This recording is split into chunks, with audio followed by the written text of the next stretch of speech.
वालेकुम अस्सलाम। आज का पर्पज जैसे राहुल साहब ने बयान किया है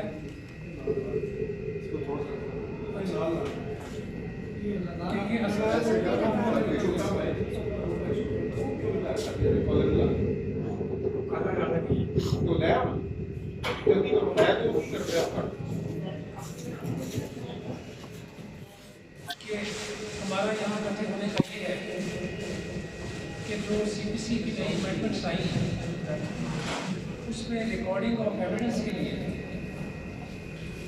परमिशन दी गई है कि लोकल कमीशन अपॉइंट किए जा सकते हैं और लोकल कमीशन की अपॉइंटमेंट जो है वो होगी among the members of panels provided by the learned district and session.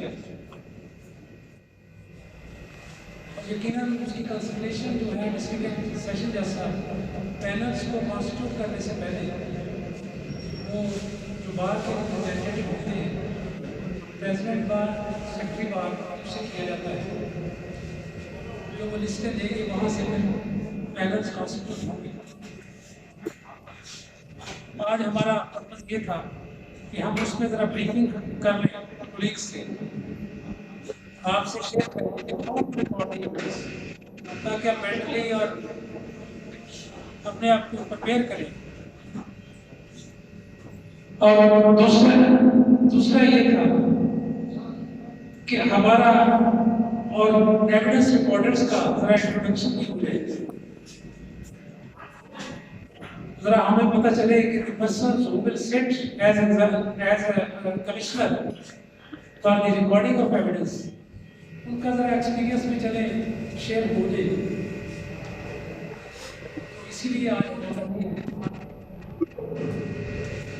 कोई साहब शायद जा चुके हैं, तो मैं ये शेयर करना चाहता था कि यंग लॉर्ड में इतनी थोड़ी सी ट्रेनिंग, हमारी कोर्स तो काफ़ी सारी है, उसमें एक कोड है, मेरी कोड है, चले फैमिली को सीपीसी अप्लाई नहीं करती, तो ये बात भी नोट करने वाली जो फैमिली केसेस हैं या स्पेशल लॉज के केसेस हैं, सपोज रेंट लॉज के केसेस हैं, तो वहाँ पे सीपीसी अप्लाई नहीं करते।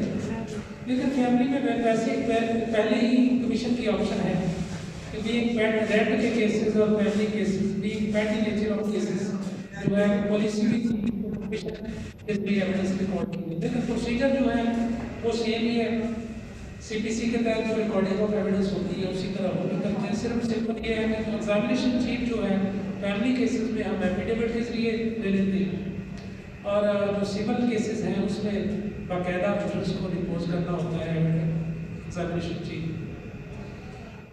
ये है, तो इतनी थोड़ी सा ट्रेन थी। ये हमारे यजदानी साहब हैं, जनाब गुलाम मुस्तफा यजदानी साहब, वो भी ट्रायल कोर्ट हैं।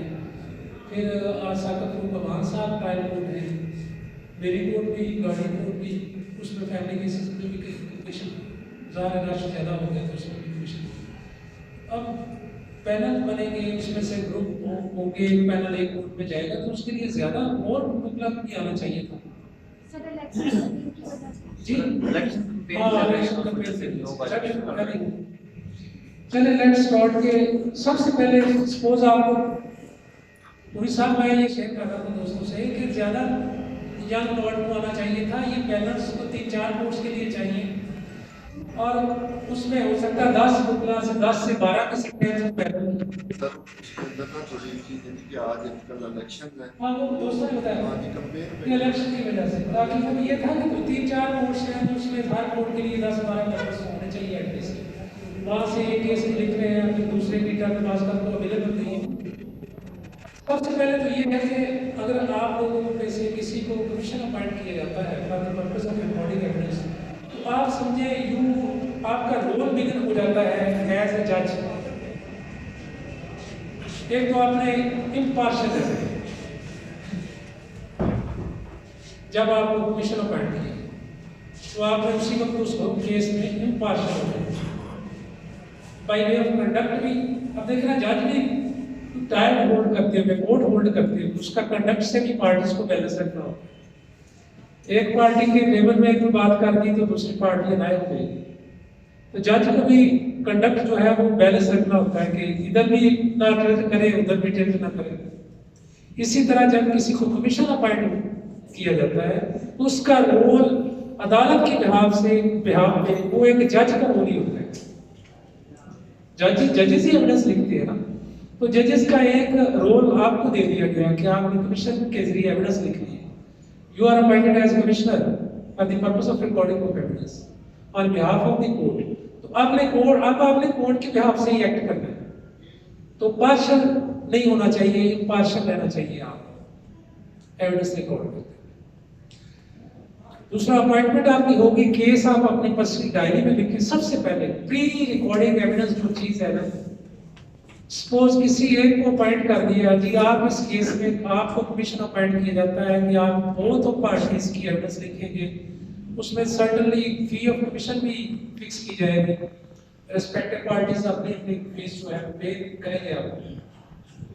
तो सबसे पहले आपने एससीटी का जो पर्सनल केस डायरी होती है ना आपकी, उसमें उसको दर्ज करना है, उसकी डेट दर्ज करना है कि रिकॉर्डिंग ऑफ एविडेंस की डेट कौन सी होगी, जो कोर्ट अपॉइंट कर रही है ना, कमीशन दे रही है आपने, वो डेट बुकला जो पार्टीज की है वो भी पर्सनल डायरी में केस दर्ज करते हैं। आप जो कमिश्नर है, कमिश्नर ने भी करना है, डायरी में लिखेंगे कि ये मेरा केस आज कमीशन के लिए लगा हुआ, मैंने वहां एविडेंस रिकॉर्ड कर दिया, और उस अपॉइंटेड डेट पे आप कॉन्टैक्ट करेंगे to the court as well as to the counsels. Suppose Puri साहब का केस है तो आप पुरी साहब से भी कंसल्ट करेंगे, कुछ साहब आज मैं कमिश्नर हूँ, मैंने एविडेंस लिखनी है आपकी, तो आपके एविडेंस है, आप रीडर को बताएंगे तो रीडर भी आपको बता देंगे, जज को कहेंगे वो भी बता देंगे कि इसमें अपना पार्टी के गवाह हैं। अगर आपके कोलीग ही हैं, लोकल ही हैं सारे, तो आप उनसे भी कॉन्टैक्ट कर सकते हैं, मुंशी भेज के भी कर सकते हैं कि जी आप आए जी एविडेंस के लिए, किस टाइम हम शुरू करें एविडेंस रिकॉर्डिंग। डायरी में केस होगा तो आपको बड़ा कन्वीनियंट हो जाएगा, नहीं तो आपके पीछे पीछे होंगे, और नेक्स्ट टाइम ये होगा कि केस आपको दूसरा असाइन नहीं किया जाएगा कि जी वो तो रिस्पॉन्सिबिलिटी नहीं ले रहे। सबसे पहले ये है कि आपने रिस्पॉन्सिबिलिटी शो करनी है, इम्पार्शियलिटी है आपकी और रिस्पॉन्सिबिलिटी है। फिर रिस्पॉन्सिबिलिटी के साथ अपनी डायरी में दर्ज करें और कोर्ट को भी रजू करें, कोर्ट को बताएं कि जी ये आज एविडेंस रिकॉर्डिंग के लिए फिक्स है, मैं हाजिर हूँ, टाइम वगैरह फिक्स कर लें, पार्टी उनके काउंसिल से या उनकी कोर्ट की कंसल्टेशन से। फिर नेक्स्ट स्टेप है कि आपको टाइम हो गया, विटनेस आ गया, आपने शुरू कर लिया एविडेंस। शुरू करने से पहले आप अगली बात फिर इंश्योर करें कि presence of the appointed council. अगर एब्सेंस में लिखेंगे तो देर में रेज द ऑब्जेक्शन, ये क्या दिया थी उन्होंने, ये कह दिया, ये नहीं कहा था, ये कहा था, वहां फिर इतराज़ात शुरू हो गए। हम कोर्ट में भी देखें ऐसे ही करते हैं, हम लिखने से पहले प्रेजेंस करते हैं, उनको नोटिस करते हैं कि जी आप आए एविडेंस लिखवाएं, तो टाइम फिक्स कर लेते हैं। अगर दूसरी पार्टी नहीं आती तो फिर हम ऐसे करते हैं, फिर प्रोसीड करते हैं समटाइम। फिर टाइम फिक्स है, टाइम पे नहीं आई तो फिर प्रोसीड, फिर भी हम कोशिश करते हैं कि वो आ जाए, एक उनको अपॉर्चुनिटी देंगे, वो आ जाए, फिर दोबारा पता करवा ले। आप लोगों ने सारे मुंशी को भेज के पता करवा लें कि प्रेजेंस ऑफ अपॉइंटेड काउंसिल, उनकी एब्सेंस में लिखेंगे तो इतराज़ात उठेंगे आप। अच्छा, इससे आगे बढ़ने से पहले एक और बात बता दूं आपको कि ये बहुत ही लर्निंग वाला प्रोसेस है। We learn by recording evidence, इसको कभी मिस ना करें। जजेस लर्न बाय रिकॉर्डिंग एविडेंस। जब हम अपने हाथ से एविडेंस लिखते हैं, मैं तो काफी एक्सपीरियंस हो गया, नए थे तो जब हाथ से एविडेंस लिखनी शुरू की तो हम बड़ा सीखते थे कि how to record the evidence. अब आपने गवाह को बैठा लिया, काउंसिल भी आ गई दूसरी पार्टी। नेक्स्ट ये है कि आपने क्या करना है, नेक्स्ट स्टेप क्या है, आपने सबसे पहले विटनेस की प्रेजेंस है उसको ओथ रजिस्टर करना है। हाँ जी, हलफ उठाएं। व्हाट इज दी शाह साहब ने साथ शुरू कर दिए। ओथ उसको देना है। हलफ क्या होगा, हलफ में भी ओथ एक्ट है हमारा, उसके तहत हम उसको ओथ देते हैं। अच्छा, होता ये है कि सम टाइम प्लस वन को समझने के गौर नहीं करते इतना कि वो ओथ है क्या। ओथ आपने इस तरह देना है कि मैं फलां फलां अल्फन बयान करता हूँ तो जो शहादत दूंगा सच्ची दूंगा, झूठ नहीं बोलूंगा, कोई बात अदालत से नहीं छिपाऊंगा। अगर मैं झूठ बोलूं या कोई बात छुपाऊं तो अल्लाह की जात मुझसे नाराज हो। बस सिंपल, वो कैन वाले एक्ट डिलीट हो चुका है। पास का तभी भी अल्लाह का गज़ाब नाज़िल हो, कैन नाज़िल हो, पूरी आप में कर। ये सिंपल ओथ है, ओथ दिलवा दिया आपने, नेक्स्ट आप स्टेप अपने आगे आपने शुरू करना है। पूरा ये नेक्स्ट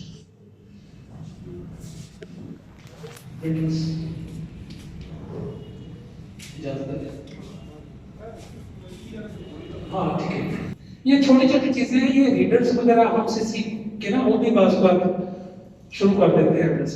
ऑफिशियल से भी हम आपने देखा है कोर्स में सब हो जाती है, लेकिन ये है कि वो उसमें फिर सर्टिफिकेट पास कर देते हैं। लेकिन आपने जब लिखना है तो आप देखें लीगल लर्निंग, लीगल नॉलेज है आपकी एविडेंस रिफ्लेक्ट करें, एक हैंड राइटिंग वगैरह कोशिश करें इम्प्रूव करने। ये एक्चुअली ये है प्री ट्रायल जो आपकी प्री रिकॉर्डिंग, हाँ, प्री रिकॉर्डिंग ऑफ एविडेंस जो रिक्वायरमेंट्स हैं आपकी, वो आपको बताइए। Every local commission must act upon these the basics कि जैसे पहली आप जानते हैं कि केस डायरी आपने एक मेंटेन करनी है, जैसे आप अपने चैम्बर में मेंटेन करते हैं अपनी केस डायरीज के लिए, तो लोकल कमीशन की एक अलग केस डायरी होगी।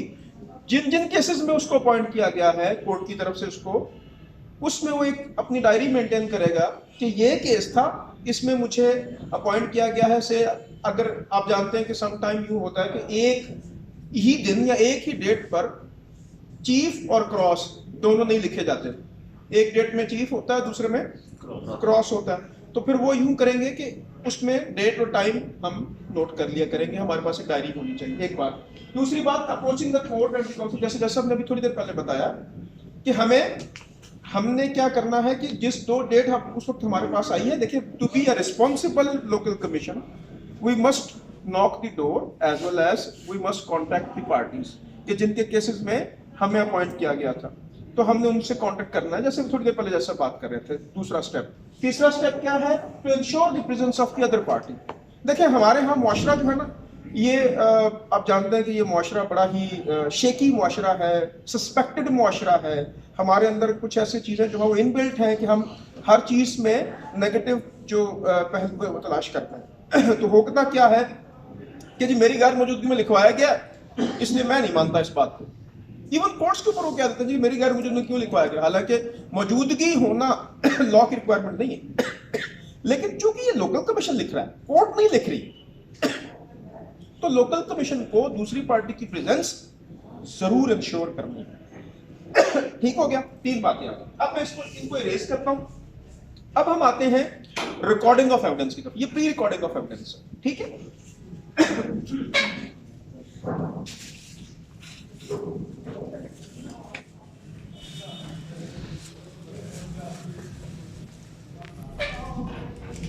सर, पहली सूरत में you have to administer the oath. लफ्ज है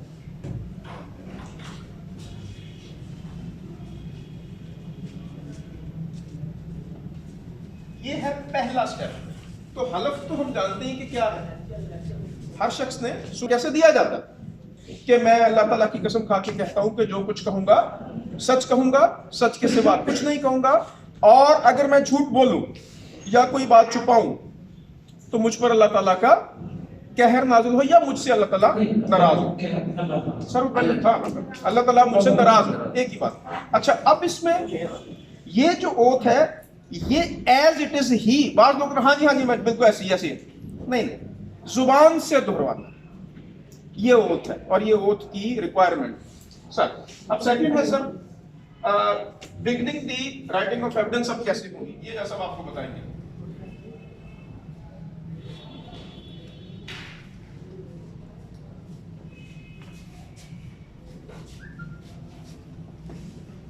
एविडेंस राइटिंग लिखनी कैसे शुरू करनी सर?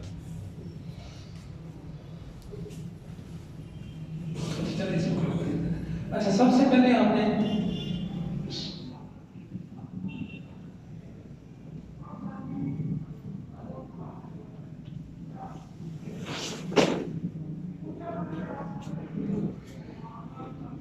उर्दू में लिखेंगे आप PW1।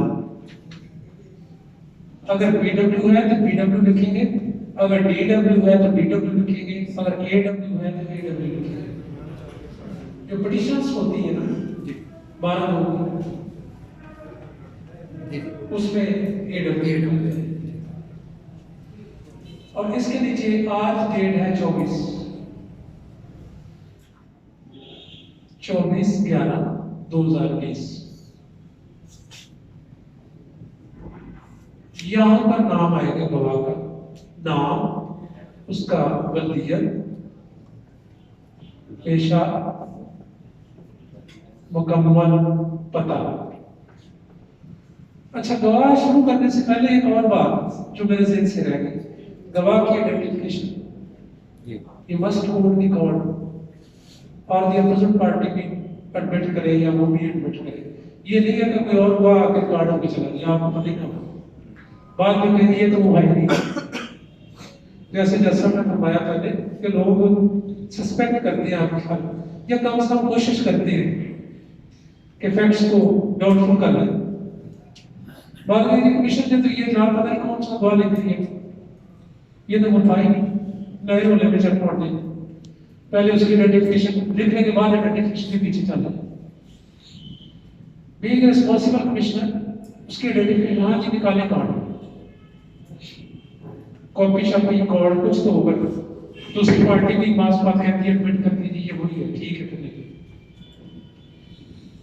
उसका नाम, पता, वल्दियत, पेशा, हर चीज लिख दी। सर रेयर केसेस में देखा गया एज भी लिखते हैं गवाह की, सर वो कंपलसरी होती है या सर वो एज लिख लें? लिख लें उसकी एज लिख अच्छा, अच्छी बात है, पता चल जाएगा कि गवाह की। अच्छा, अंडर एज विटनेस जो है ना, बात ऐसे होते हैं कि नाबालिग है, उस पर भी बताता हूँ कि नाबालिग की एविडेंस कैसे लिखती है।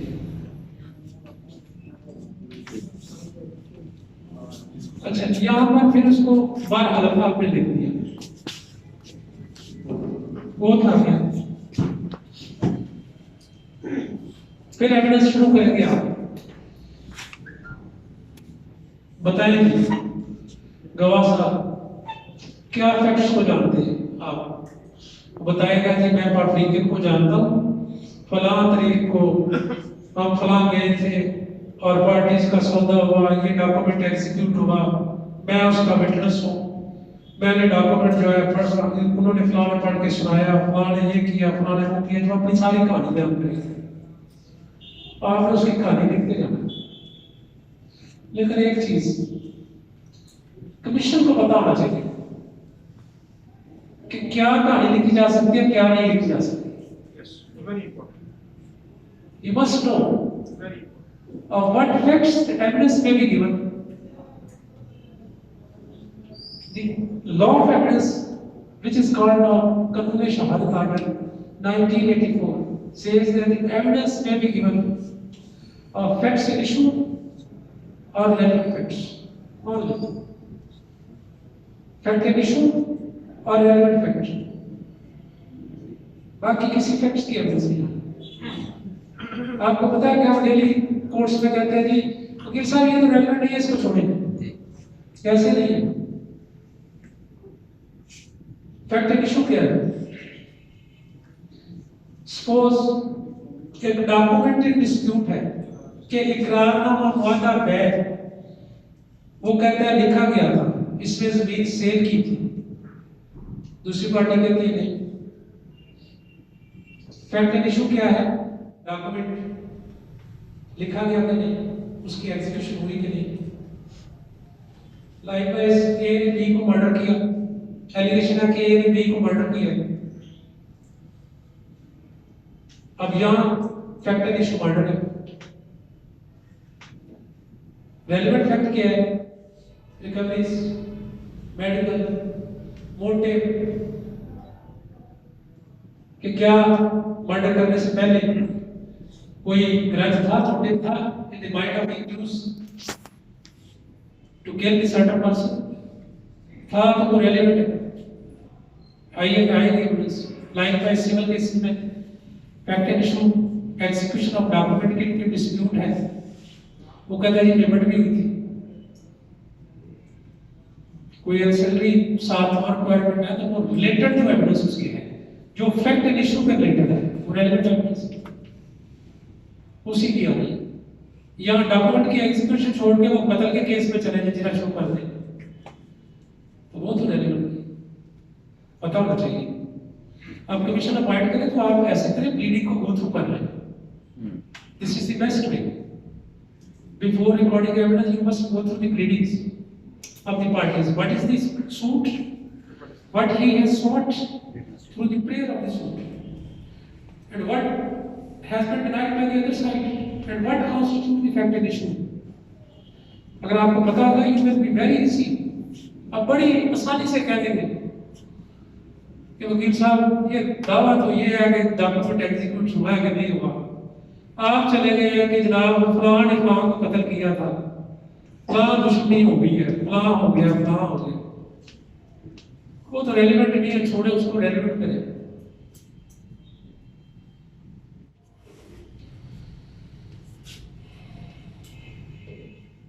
ये बात आपने बड़ी गौर करनी है, आपको पता होना चाहिए।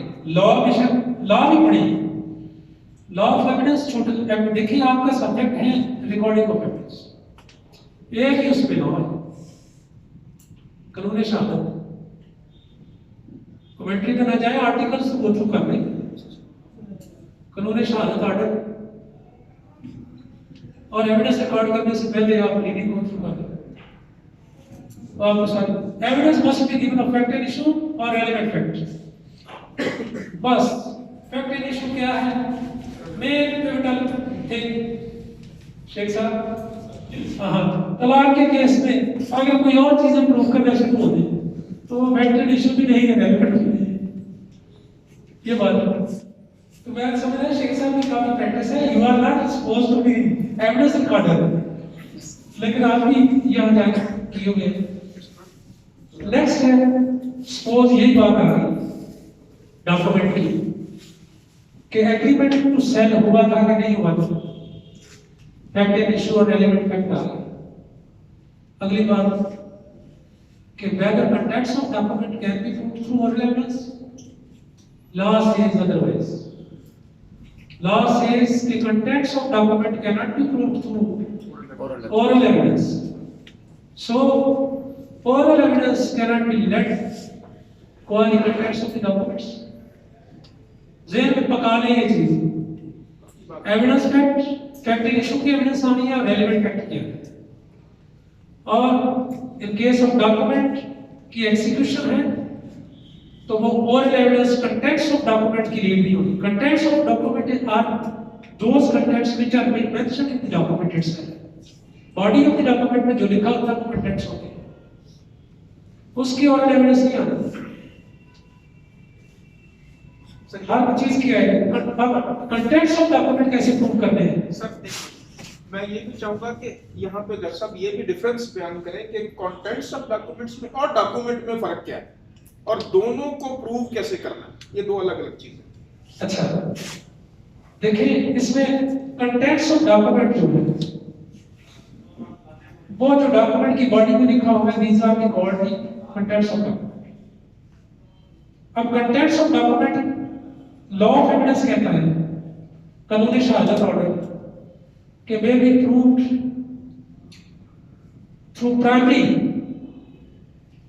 Evidence means the document itself. मैं एग्रीमेंट लेके आऊंगा, बीइंग द प्लेंटिफ और on behalf of the plaintiff if I here I will bring the evidence, bring the original agreement in the court. Sir, this is the agreement. Document के contents document itself से prove होंगे। और next क्या है? अगर suppose I have lost the document, or it is in the possession of the other party, फिर भी कानून ने बताया, फिर secondary evidence। डॉक्यूमेंट के कंटेंट्स थ्रू प्राइमरी एविडेंस और थ्रू सेकेंडरी एविडेंस प्रूव होगी। अगर प्राइमरी एविडेंस अवेलेबल है, best, that is treated as best evidence. अगर नहीं है तो secondary evidence means the copies of the documents. Suppose agreement मुझसे गुम हो गया, being plaintiff of the suit, अब मैं पहले कोर्ट में परमिशन लूंगा। सेकेंडरी एविडेंस का एक तरीका है, डायरेक्टली लिख लेना। सेकेंडरी एविडेंस लेने के लिए प्रोसीजर कोड में बयान किया हुआ है। सेकेंडरी एविडेंस जो सीख करते हैं वो परमिशन के लिए एप्लीकेशन देते हैं। सर मेरा डॉक्यूमेंट था, एक्सक्यूट हुआ था, it was in my position, flood आया, डॉक्यूमेंट भी बह गया साथ, now I have lost the document, I have only the copy of the document in my hand, I may be permitted to produce in secondary evidence of the case. फिर हम उसको exhibit करेंगे photocopy को, being secondary evidence, photocopy simple उसको exhibit लगाएंगे, exhibit B1 या जो भी। सेकेंडरी एविडेंस की पहले अलाउ करानी है परमिशन।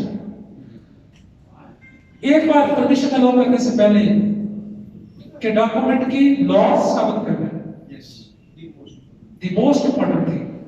अगर डॉक्यूमेंट हाथ में है और सेकेंडरी एविडेंस हो, और या साबित करना है कि दूसरी पार्टी के पोजीशन में, अगर पोजीशन में है तो आपने नोटिस देना दूसरी party along with the application कि आप पेश करें, कोर्ट से रिक्वायर करना है कि उनके कब्जे में आप पेश करें, बसूरत दीगर मुझे इजाजत दें कि मैं सेकेंडरी एविडेंस नहीं कर सकता।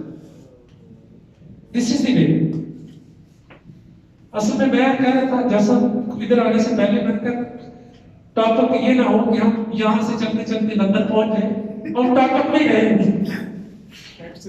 वैसे तो बहुत सारी चीजें होती हैं डिस्कशन के लिए, लॉ में तो इतनी चीजें हैं, वो लॉ अंदर है, we are the students of law, we all are the students of law, लेकिन वो समुद्र में वो भी ना हो जाए अपना देखेंगे, हमें जाना नहीं है।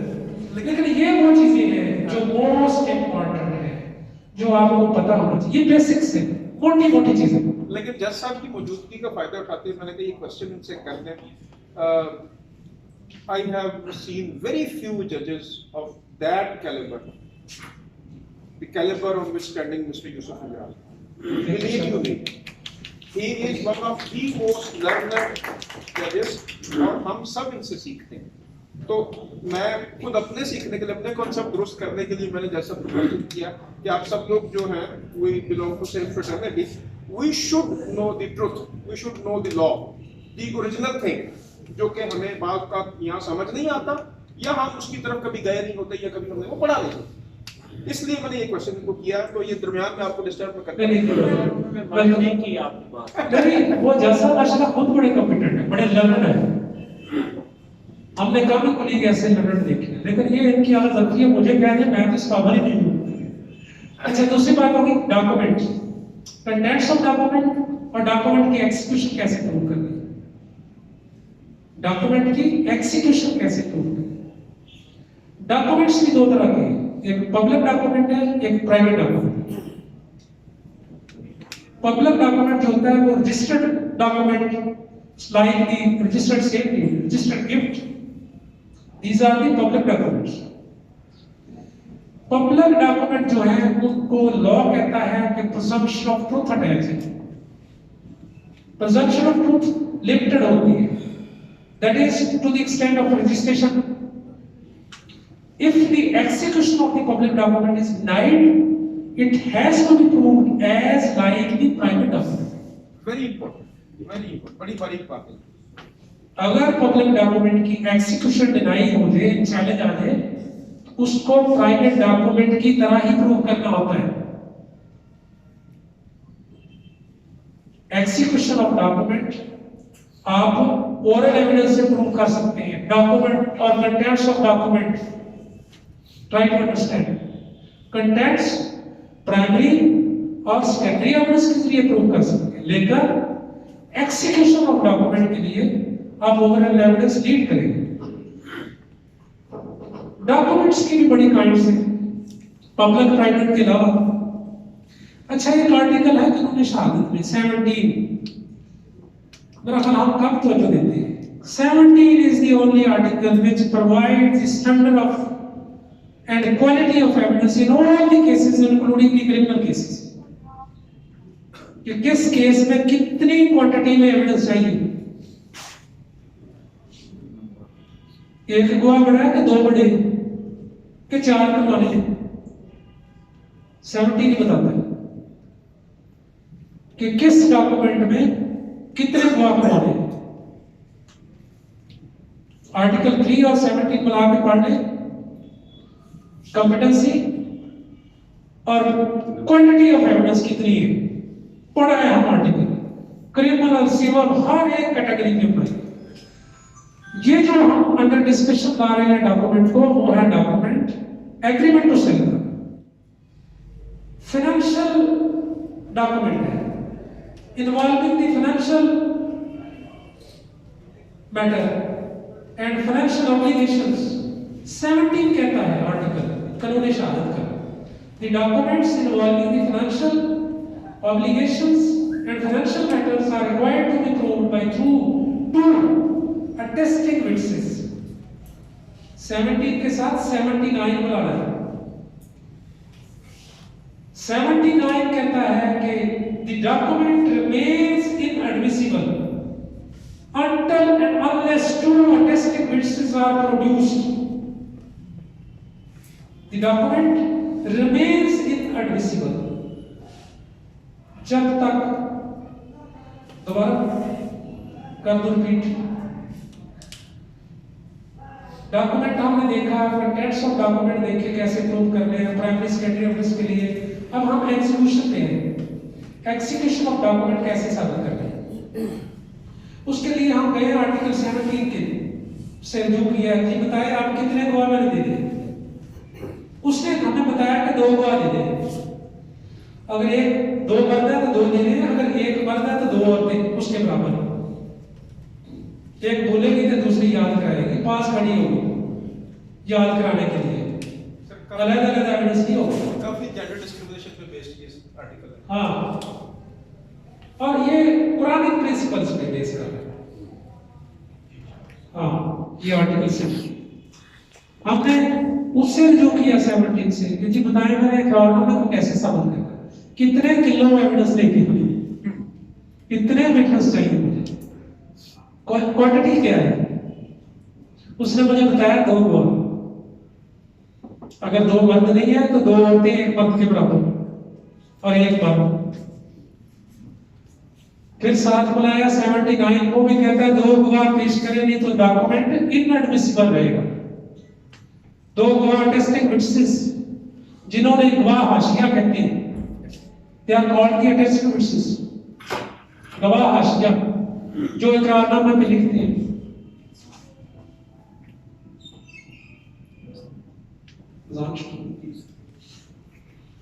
इनएडमिसिबल रहेगा। आता क्या प्लेटिव आता जी मैं शहादत करता हूं, गवाह वो सब्सिक्वेंट पेश करेगा नहीं तो इनएडमिसिबल ही रहेगा एविडेंस। एग्जीमेंट तो लगा लेंगे but it will remain inadmissible. अच्छा, ये अगर मुनीर साहब का जो सवाल है, कानून शहादत बड़ा हर चीज का जवाब दे रहा है, लॉ में कोई चीज नहीं प्रूव हो चुकी। अगर गवाह मर गया, आपने पहले उसकी डेथ प्रूव कर दी है, ये वैसे आज का टॉपिक नहीं है हमारा, हम आउट हो गए थोड़े से। डेथ प्रूव कर दी है कि डेथ सर्टिफिकेट देना जनाब ये फौत हो गया, फिर आपने उसकी सेकेंडरी एविडेंस की परमिशन ले ली, प्रपोज कर देना कि जनाब ये मर गया, इसका बेटा है अपना, उसकी आइडेंटिफिकेशन करनी है, उसके साइनो मैनो की, उसके जरिए उसकी प्रूव करनी है कि वो कहेगा कि ये फलां था। अगर फर्स्ट में सब्सक्राइब ऑफ डॉक्यूमेंट मर गया तो वो भी इसी तरह सब्सक्राइब ऐसे मस्ट नहीं है, वो तो corroborated पीस ऑफ एविडेंस होती है। सब्सक्राइब वसीका ने जो लिखा है जिसने डॉक्यूमेंट, उसको कहते हैं सब्सक्राइब ऑफ डॉक्यूमेंट, लिखने वाले को। 2 अटेस्टिंग विटनेस पेश करनी है, मुद्दई आते हैं तो आपने रिक्वायर्ड विटनेस करनी नोट। सब्सक्राइब एहतियातन corroborated पीस ऑफ एविडेंस के तौर पे पेश करते हैं कि जी सब्सक्राइब को मिली है, वो मर गया तो उसका तरीका ये सेकेंडरी एविडेंस के लिए कि उसकी सेकेंडरी जो आइडेंटिफाई करता है उसको क्लोज ही करेगा, बेटा शेटा या क्लर्क शेटा। इसी तरह क्रिमिनल में आयु मर गया तो वो भी उसके जो उसके साथ पोस्टर है वो आइडेंटिफाई उस सेकेंडरी एविडेंस होती है, लेकिन उसके जरिए फिर आपने प्रूफ करना है। ये नहीं ऐसे लगुना छोड़ देना, छोड़ दिया तो खारिज केस, एक्स पार्टी की खारिज। 2 अटेस्टिंग विटनेस पेश नहीं किए तो डॉक्यूमेंट तो इनएडमिसिबल रह गया, प्लेंटिफ और एक गवाह को आगे भाग गए तो दावा खारिज। 2 गवाह करना चाहिए। सिविल इसीलिए कहते हैं, सिविल सीखते सीखते उम्रें गुजर जाती है। जो सिविल की लाई है ना, जो ये छोटी छोटी बुनियादी चीजें हैं, विधियों वाली चीजें हैं, वो नहीं छोड़ते कोई चीज, पूरी एविडेंस लगाते हैं। अच्छा, नेक्स्ट है, ये आ गया कंटेंट। अच्छा, दूसरा ये है कि ये भी बड़ी रेलेवेंट चीजें हैं जो मैं डिस्कस कर रहा हूँ आपके साथ। एडमिसिबिलिटी, देखिए आपने जब एविडेंस लिखनी है तो किस ये चीजें आनी है कि रेलेवेंट एविडेंस क्या है, फैक्ट इशू के एविडेंस क्या है, और क्या ये जो डॉक्यूमेंट ले रहे हैं एडमिसिबल है, एडमिसिबल। फर्स्ट करें आप एविडेंस लिख रहे हैं, वो डाल के आपको फोटोकॉपी दे देता है, ये ले जाए एग्जिबिट करेगा। अच्छा, मार्क की कर, मार्क का कोई कानून नहीं है, उसकी कोई वैल्यू नहीं है मार्क डॉक्यूमेंट्स, वो ऐसा ही है बस। जो अब आया इकरारनामा, इकरारनामा के नाम सेकेंडरी परमिशन नहीं, नाम रिक्वायरमेंट में की ऐसे ही ये ले लेते, it can't be taken on the file, it is inadmissible. आपने ये भी चेक करना है विजिलेंट आई के साथ कि जो डॉक्यूमेंट सफा में से तैयार है वो रेलेवेंट है, और दूसरा अगर रेलेवेंट तो है कि वो काफी एग्रीमेंट है, एग्रीमेंट एक इशू है, और नेक्स्ट है कि क्या वो डॉक्यूमेंट एडमिसिबल है, एविडेंस है। बस करें वो मुद्दई की सारी शहादत करा दी, वकील साहब आगे जनाब मेरे ध्यान से नहीं, इकरारनामा मैं दे देना, वो इनएडमिसिबल एविडेंस उसमें नहीं आ सकता। वो मुद्दई या गवाह के बयान में आना था, उन्होंने कहना था कि ये डॉक्यूमेंट लिखा गया, मैं मेरे सामने लिखा गया, मेरे साइन है, ये वो सारा कुछ। कई मरतबा लेके आ जाते हैं कि वकील के ये हमने जी ये जो डॉक्यूमेंट है ना, ये हमने एग्जिबिट कराना, उकला सबान पार्टीज या पार्टीज के कहने पे उकला सबान कि ये डॉक्यूमेंट जो नहीं फाइल का हिस्सा बनवा दें, ये हमने, वो कहते हैं हमने इसको एग्जिबिट करवाना। Exhibit can not be made without evidence. Exhibit is a piece and part of evidence. Without evidence, without recording of evidence, no one can exhibit any document. This thing, हाँ वो part of file बन सकता है, file की मोहर लगवा के आप कोई चीज जो जैसे आप डॉक्यूमेंट से अटैच करते हैं तो फाइलिंग की मोहर होती है, आप जानते हैं हर डॉक्यूमेंट को फाइल के तो इंपॉर्टेंट होता है, तो फाइल वो फाइल है, but that is not a piece of evidence. अच्छा, नेक्स्ट जो है वो फोटोकॉपी लिया है डॉक्यूमेंट की, कोई इनएडमिसिबल है वो नहीं लेना, वो यार मेरे बंदे असल एविडेंस लेके आ, उसे शहादत रोक लो, मौका दे देते हैं। इनएडमिसिबल डॉक्यूमेंट आपने रिसीव नहीं करना। अगर कोई डिस्प्यूट अराइज हो तो वो कोर्ट को रेफर कर दे, कोर्ट डिसाइड कर दे। अच्छा, एक बात और, सपोज डॉक्यूमेंट आ गया, ना कमीशन को पता था ना काउंसिल को पता आ गया, हम एक लाइन लिखते हैं, the document was inadmissible, it was wrongly taken on the file, received in evidence, since it was inadmissible, invalid document, therefore it is excluded from consideration. जब एक लाइन लिखेगा उसको फारग रख देगा, क्या I exclude this document from consideration, मैं consider ही नहीं करता इसको, being not valid piece of evidence लिखते हैं ये दे दिया, ये आउट, बाकी एविडेंस ये इसको डिस्कस करके मैरिज में कर सकते। प्रेसिडेंशियल लॉ सेटल है इसमें, the document having come on the file, inadmissible document without objection of the other party, never becomes the admissible or valid document. वो ये लॉ कहता है, जैसे लॉ कहता है वैसे ही करना है। If the law says something should be done in a particular way and manner, that must be done in that way. Otherwise, it is nothing but nullity and nullity. हाँ, next एक और आपको ये टिप्स ही हैं मोटे मोटे recording of evidence में। आपने लॉ ऑफ एविडेंस जरूर पढ़ना। लॉ ऑफ एविडेंस गलती से हम बोल लेते हैं, एक्चुअली कानूनी शहादत ऑर्डर पहला लॉ ऑफ एविडेंस था, उसको रिप्लेस किया कानूनी शहादत ऑर्डर 1984 से।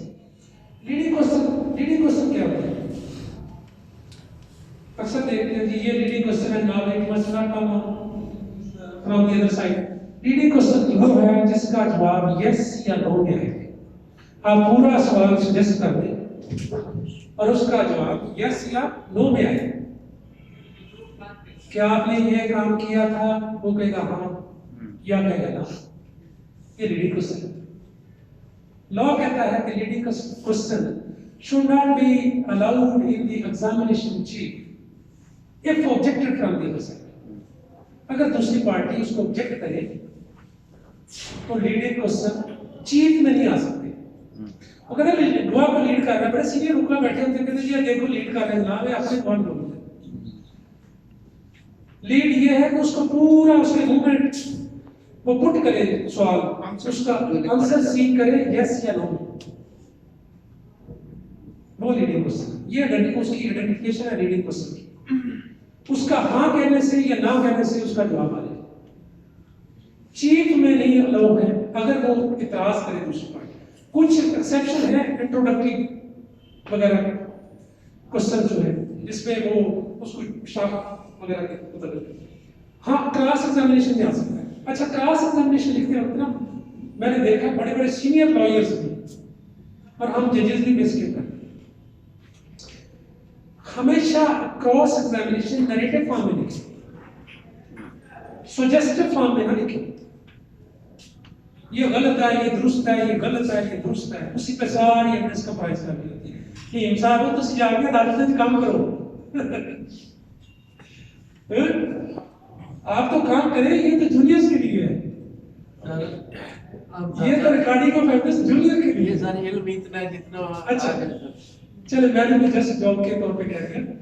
बात ये है कि जो लीडिंग क्वेश्चन हो गया, नेक्स्ट हम कर रहे थे क्रॉस में क्रॉस है, ये क्रॉस की बात है। नरेटिव स्टाइल में लिखे, फर्क बताएं।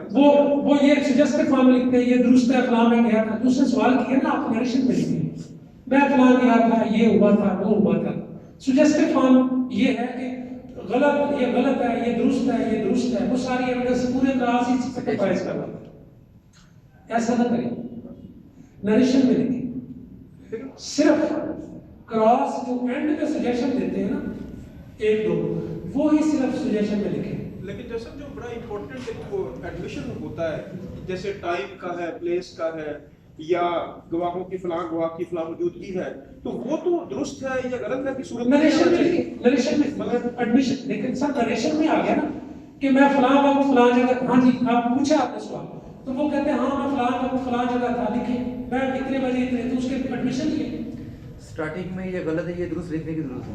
गलत है ना, ये लिखने की जरूरत क्या, नहीं लिखना, नहीं लिखना। नरेशन में एविडेंस लिखते हैं, सिर्फ सजेशंस लिखे एंड पे, सजेस्टिव फॉर्म में। अब देखें जो ये अब गलतलाम समझ बोथ साइड्स में वो है, एविडेंस पढ़ते हैं सारी नरेशन में सारी इसी तरह लिखवाई होती है सजेस्टिव फॉर्म। ये गलत है, ये दुरुस्त है, हाँ ये दुरुस्त है, उसने आपने सवाल किया, उसने जवाब दिया, उसका जवाब ऐसे ही लिखे नरेशन में। ये समझ गए, सीधी सीधी बात है यार, ये कौन सी इतनी टेक्निकल बात।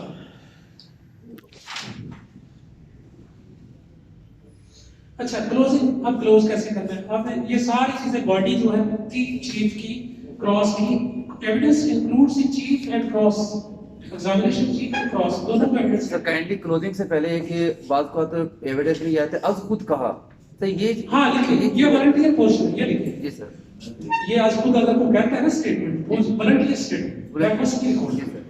वो एक्चुअली ये नहीं कि हर जगह का कहता है, एक्सप्लेनेटरी होती है, एक्सप्लेनेटरी स्टेटमेंट होती है, किसी फैक्ट को एक्सप्लेन करने के लिए वॉलंटियर स्टेटमेंट पोर्शन होता है।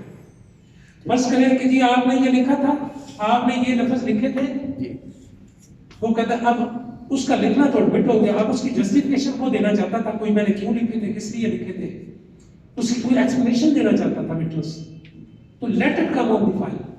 दूसरी पार्टी को राइट है वो कहे कि ये आज खुद का proportion, it is incorrect to suggest that the voluntary portion is correct, ठीक वो कह रहे सर।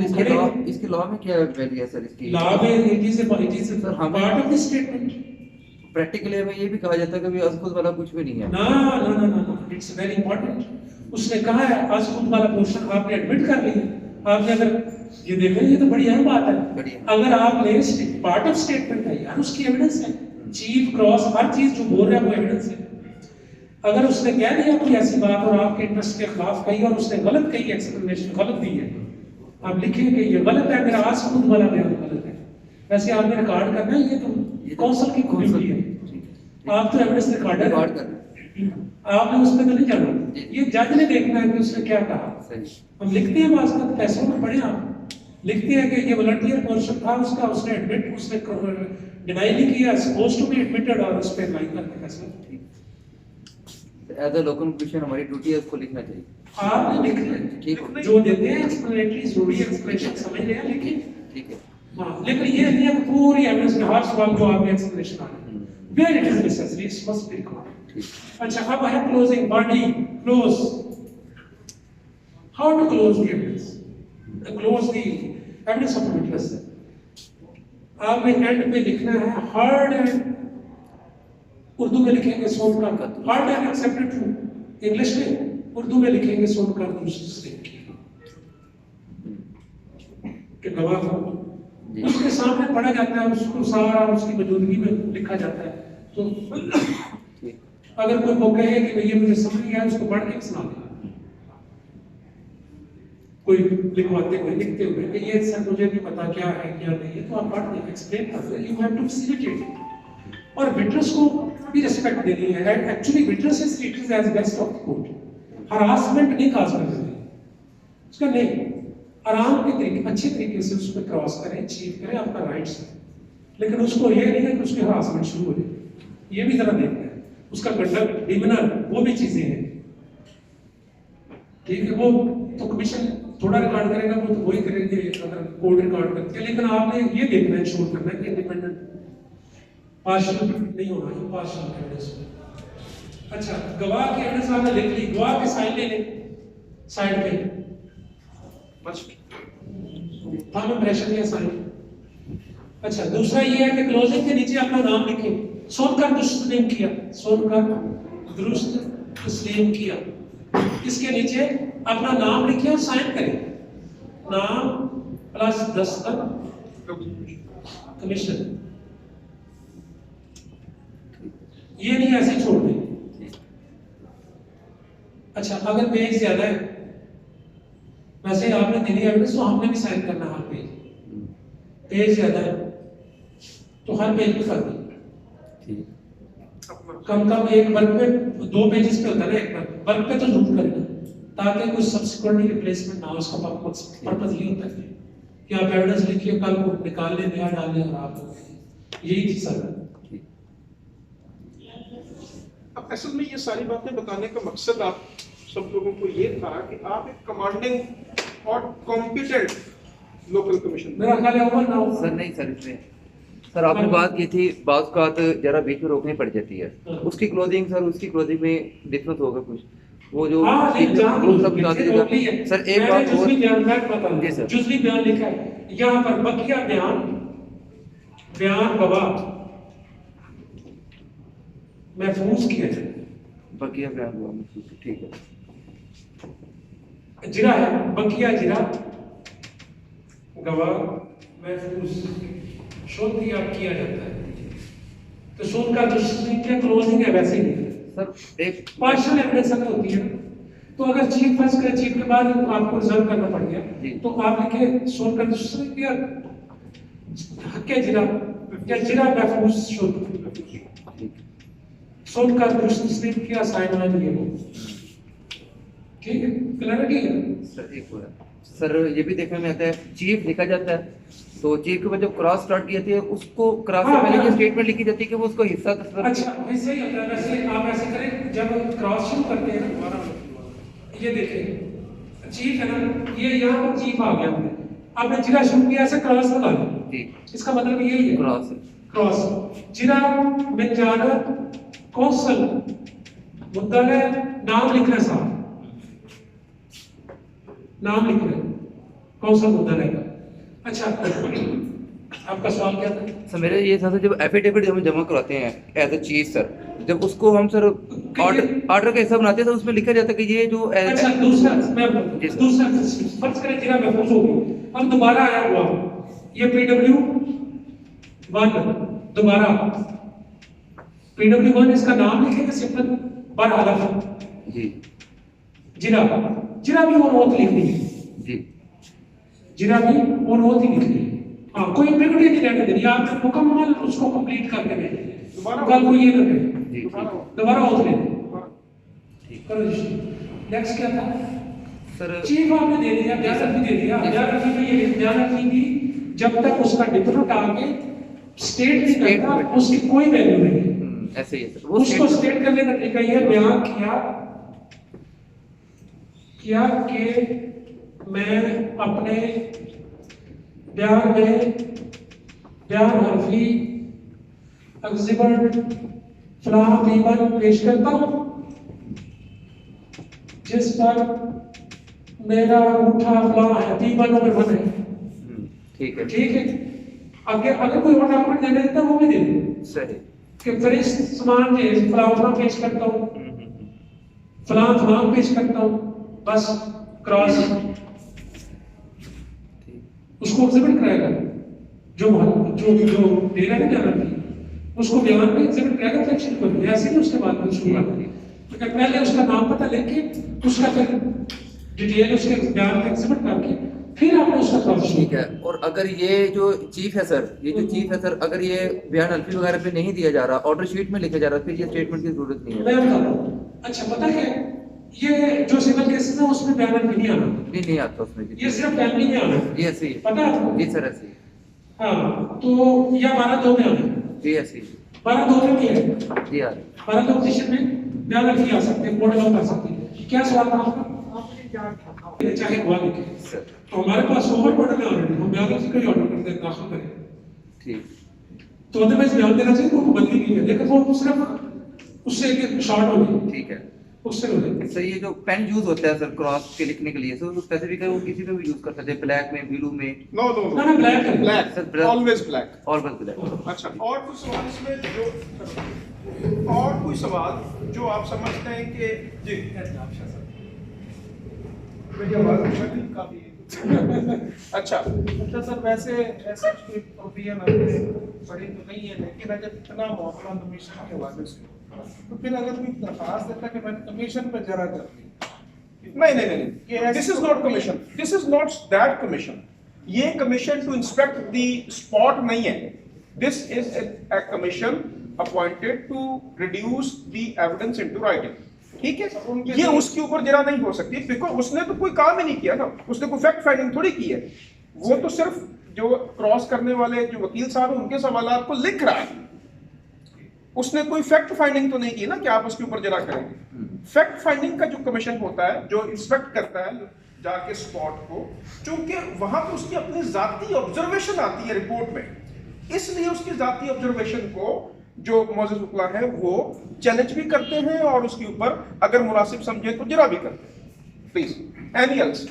सर एक सर और क्वेश्चन है।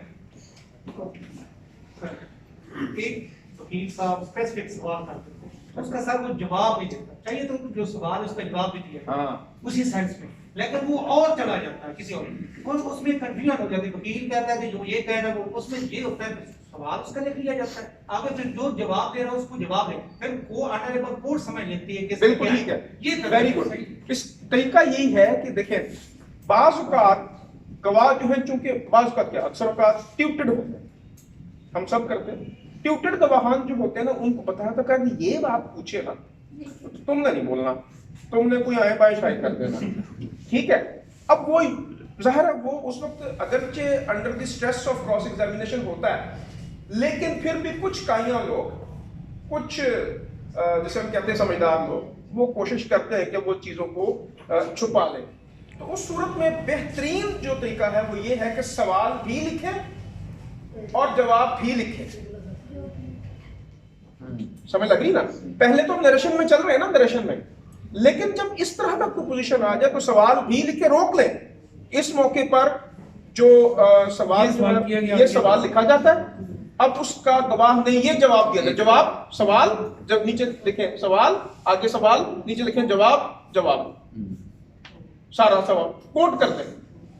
मकसद ये है इस सारे प्रोस्पेक्ट का, जो यहाँ पे जो नया लॉ हमारे सामने, जो अमेंडेड लॉ की सूरत में जिसके खिलाफ हड़ताल भी चल रही है, जिसके खिलाफ सारी चीजें भी चल रही हैं, ये इसमें देखें ये कितना ब्राइटर प्रोस्पेक्ट है, ये कितना रोशन एक और कितना आला है हमारे यंग लॉयर्स के लिए, उनको सिखाने के लिए।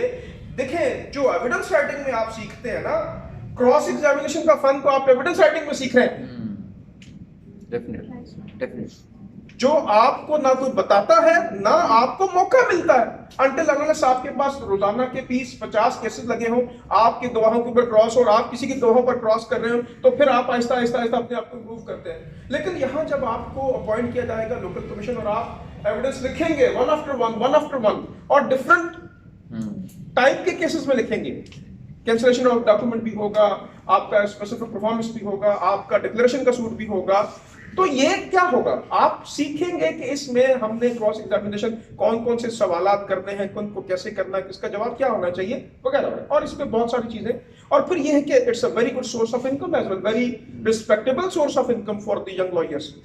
और इसीलिए आप सब लोगों को यहाँ पे जो है वो बुलाया गया है। हमारे जैसा हमने बड़ा ही अथॉरिटेटिव, बड़ा कॉम्पिटेटिव जो है वो लेक्चर दिया आपके सामने, चीजें सब क्लियर हो गई हैं। अच्छा, अब इसमें एक और आपको मैं बताऊं कि आप सब लोगों के लिए जो देखें, हम सब डेफिनेटली जो सुनते हैं भूल भी जाते हैं, तो एक चीज जो है वो शुरू की गई है। आप ये आपका जो लेक्चर है ये